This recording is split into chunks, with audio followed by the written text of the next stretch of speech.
Hey guys, so some of you asked me to do an in-depth guide and review of the new navigation system found on iDrive 5.0. Now I'm going to start this off by saying I'm not completely familiar with the new system, but I'm going to try to go through its main functions. So the new navigation system has been updated, the menu has been simplified to some degree, and it is quite different compared to the old one. First of all, you have address input. Now you have the option to say the address, but depending on the country you live in and your accent, the system might not recognize your voice. Let's try it out. Only spelling is possible for the selected country. Please spell out the town.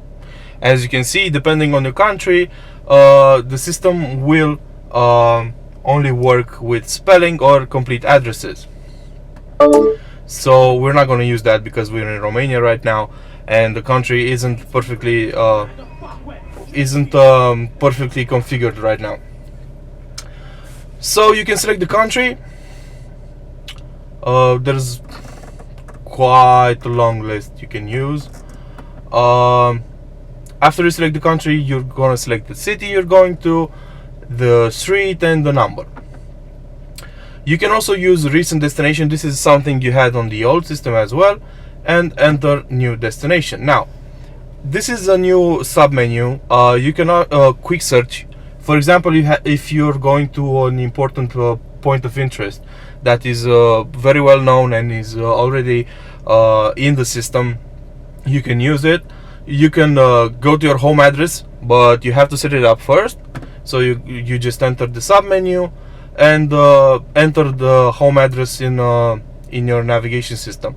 It will be saved, and then the only thing you have to do wherever you are, just go to the submenu, select home address, and the car will know exactly where to go. Recent destinations is pretty self-explanatory, address input as well, and you can go through points of interest. Now, in the points of interest submenu, you can either search using a keyword like a petrol station, for example, or McDonald's or KFC or something like that, a mall, or you can use the category search. You can search for BMW services or parking places, petrol station, rest areas, which will show you places where you can sleep, hotels nearby, and so on. In the entertainment submenu, you can look for casinos, cinemas, entertainment theaters, as long as they are in the car's navigation system. You can search for hotels and restaurants, natural recreation, places of interest, pub places, shopping possibilities, travel. In the travel submenu, you got airports, border crossings, bus stations, car rental, commuter trains, and so on. Basically, it will help you use different means of transportation so that you don't have to deal with traffic in big cities.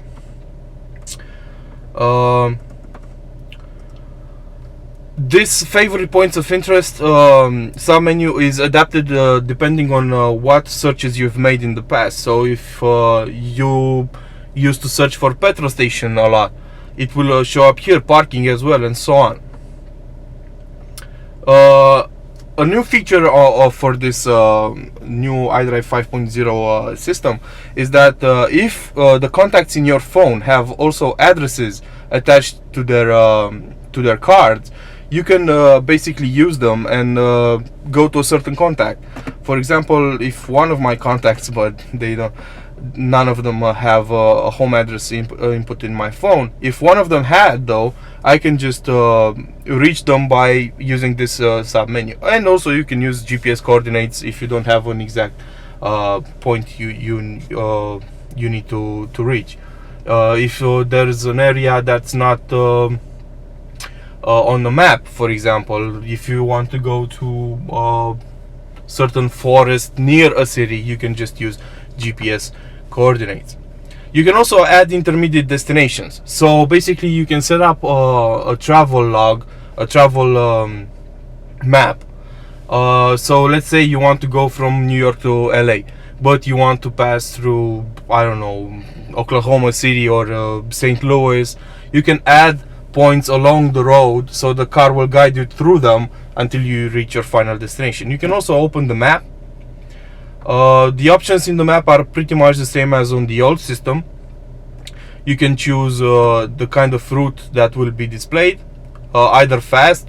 The fast route takes the time you need to get there into consideration, so that you'll get there in as fast as possible. You can use alternative routes that avoid traffic, or the Eco Pro route, which will make sure that you you consume as little fuel as possible. Again, if you have a destination already input, you can check out the roads you're going to go through, and if you want to avoid a certain area, you use route summary to avoid it. For example, let's say you don't want to pay highway fees. You can avoid a certain highway, and the navigation system will help you set up a different route. You can see an aerial view of your trip and general route settings. Over here again, you can avoid motorways, toll roads, tax vignette roads, so that you get there I don't know, without spending a lot of money.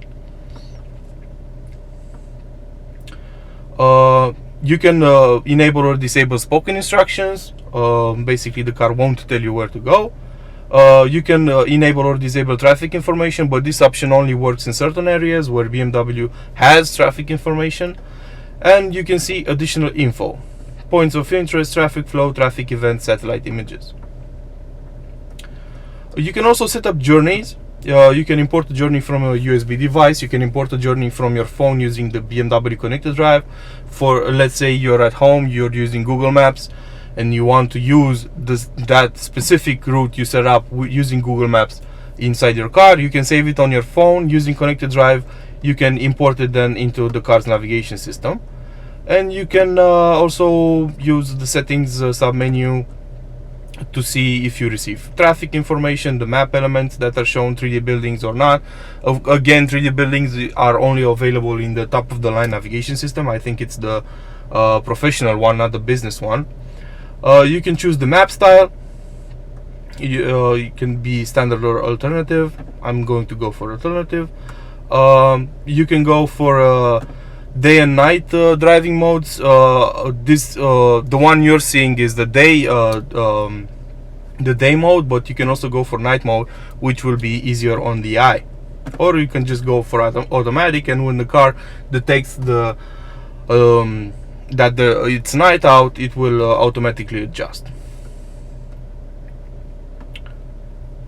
And that's about it, guys. I hope it's useful. I hope you know a little bit more about it. Again, the iDrive 5.0 navigation system is pretty much self-explanatory. You don't need a lot of help, but you guys asked me to do a short video about it, and I did.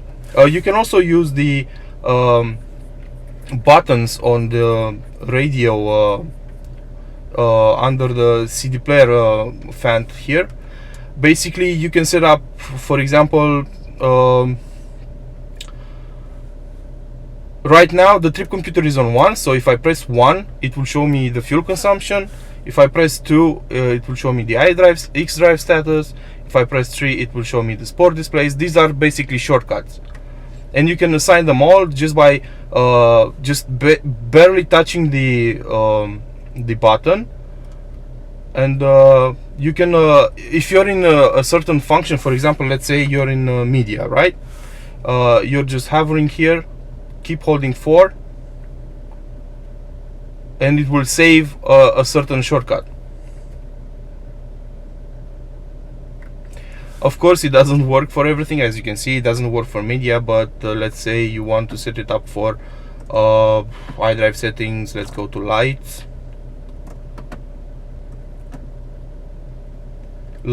right? So you hover over 4, and it's going to be saved here.